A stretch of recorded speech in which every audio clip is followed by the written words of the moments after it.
I'm Rolene Marks. This is the Israel Brief, where you guys have a date with me every Monday to Thursday, where we take a look at those top stories making headlines. We do it in partnership with these guys, Lay of the Land. And just a reminder that if you have any questions, please pop them in the comments section below, or be in touch with us via Facebook or our website, and I will try to answer them as best as I possibly can. Before we take a look at those top stories making headlines, it is day 290. We are very, very close to the 300-day mark, where we remember that there are still 120 hostages being held in captivity. On the 7th of October, Hamas invaded through 30 different entry points along the border and murdered, raped, mutilated over 1,200 Israelis and foreign nationals, and took 253 hostage. At the moment, there are still 120. So let's look at those top stories. And Prime Minister Benjamin Netanyahu is on his way to Washington, where he is expected to address Congress later this week. The Prime Minister is accompanied by former hostage Noa Argamani and her father, and the mother of Omer Shem Tov, who is still held hostage in Gaza.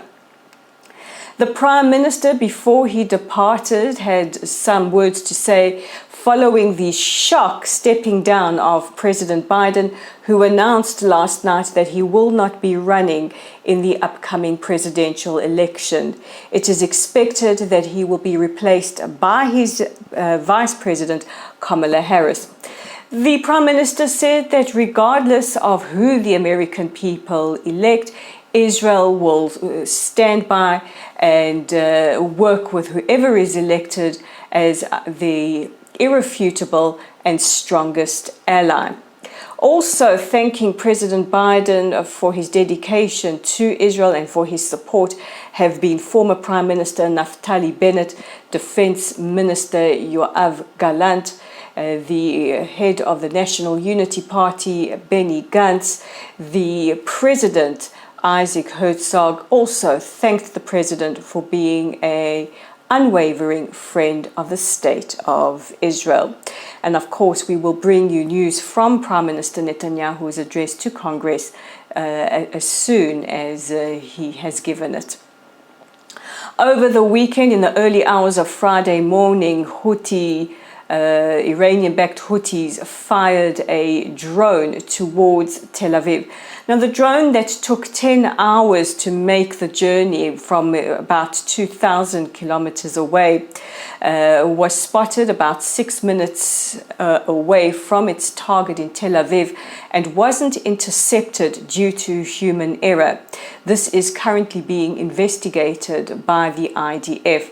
However, the drone exploded, killing one and injuring 7 others who were hospitalized.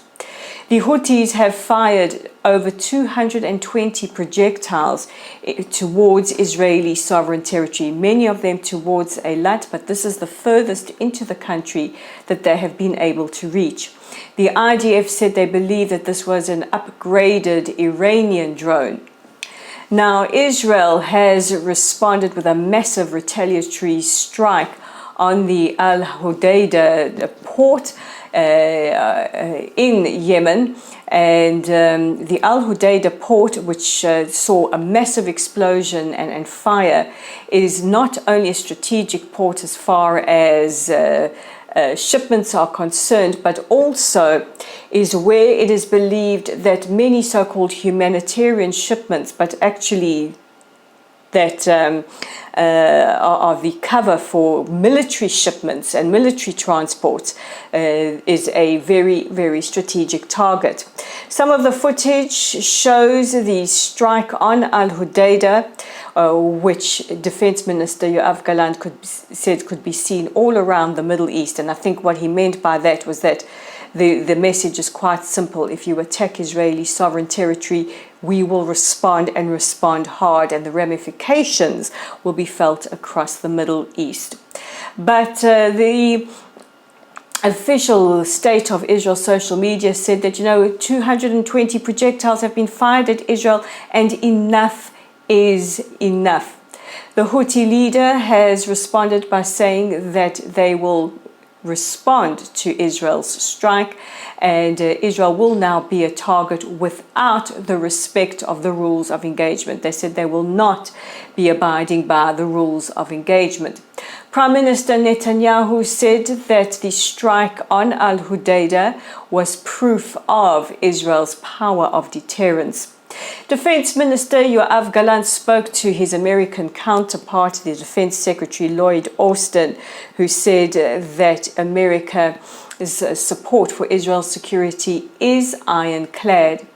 The White House, the European Union, and the UN Secretary General condemned the Houthi strike on Tel Aviv, and the UN Secretary General has expressed his concern for a wider regional conflict following Israel's retaliatory strike. Meanwhile, the United Nations Security Council is expected to meet later this week to discuss the Houthi strike on Tel Aviv.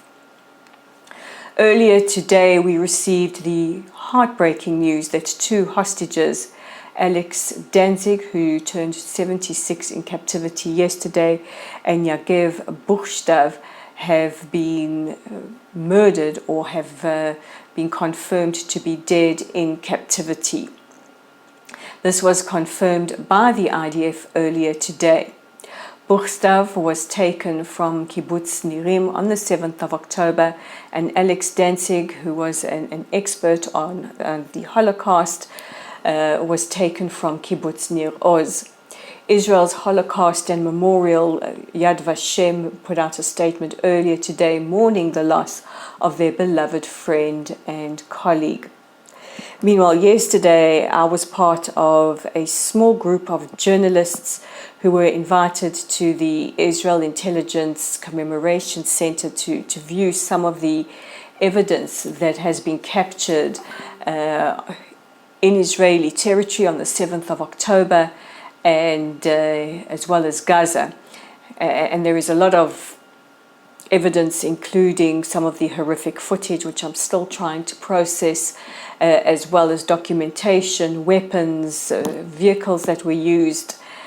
And it was a lot to take in, I must be very, very honest with you. But what I did take away is how meticulously planned this invasion was. The amount, the arsenal of weapons that was used.